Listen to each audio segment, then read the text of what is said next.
এই পিঠাকে অনেক এলাকায় অনেক নামেই চেনেন, কেউ চুষি পিঠা, হাতে কাটা সেমাই, আরও অনেক বিভিন্ন রকমের এর নাম আছে।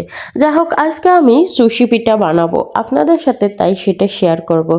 আসসালামু আলাইকুম, দিস ইজ সাদিয়া সুলতানা কুষ্টিয়া পারভেজ থেকে। আমি সাদিয়া সুলতান আপনাদের মাঝে নতুন আরেকটি ভিডিও নিয়ে হাজির হলাম।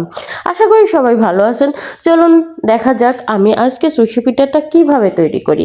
আসলে কি আমার পিঠাটা বানানো সঠিক হচ্ছে কিনা এবং ভালো হচ্ছে কিনা কমেন্টে কিন্তু জানিয়ে যাবেন। আর ফার্স্ট টাইম কিন্তু আমি এই পিঠাটা বানাচ্ছি। যাই হোক, প্রথমে কিন্তু গরম পানি করে নিলাম আটাটা দেওয়ার জন্য। আর এখানে কিন্তু আমি চালের আটা নিয়েছি পিঠাটা বানানোর জন্য। এখানে চালের আটার সাথে কি অন্যান্য আটাও দেওয়া লাগবে কিনা অবশ্যই কিন্তু কমেন্ট বক্সে জানিয়ে যাবেন।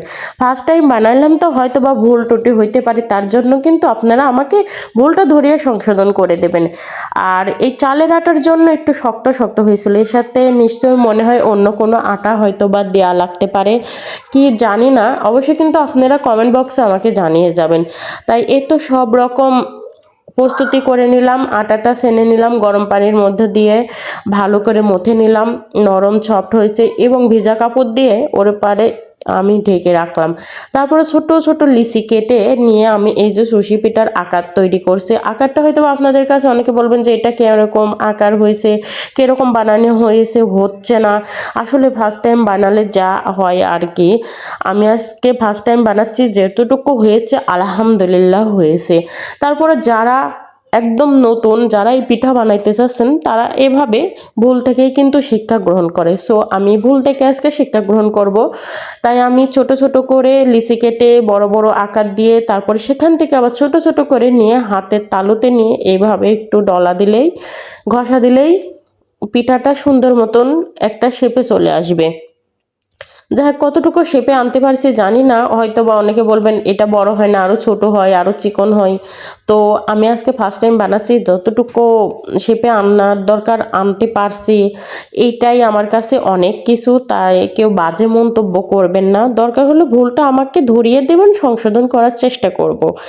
আর তারপরে এটাকে বানানো হয়ে গেলে দুধের সাথে চিনি মিশিয়ে একটু জাল করে নেবেন, সেমার মতন রান্না করে নেবেন। যখন দেখবেন আটালো আটালো ভাব হয়ে গিয়েছে, তখন কিন্তু সেটা নামিয়ে নেবেন।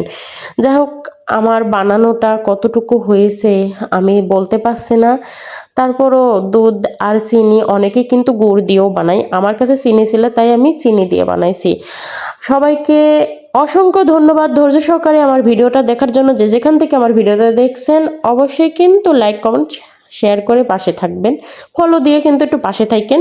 আর ইউটিউব থেকে দেখলে অবশ্যই কিন্তু কি করবেন, সাবস্ক্রাইবার করে দেবেন। ভাইরে ভাই, আপনাদের জন্য এতটা কষ্ট করি, আপনারা যদি একটু পাশে না থাকেন কেমন করে হবে বলেন তো ভাই বোনেরা।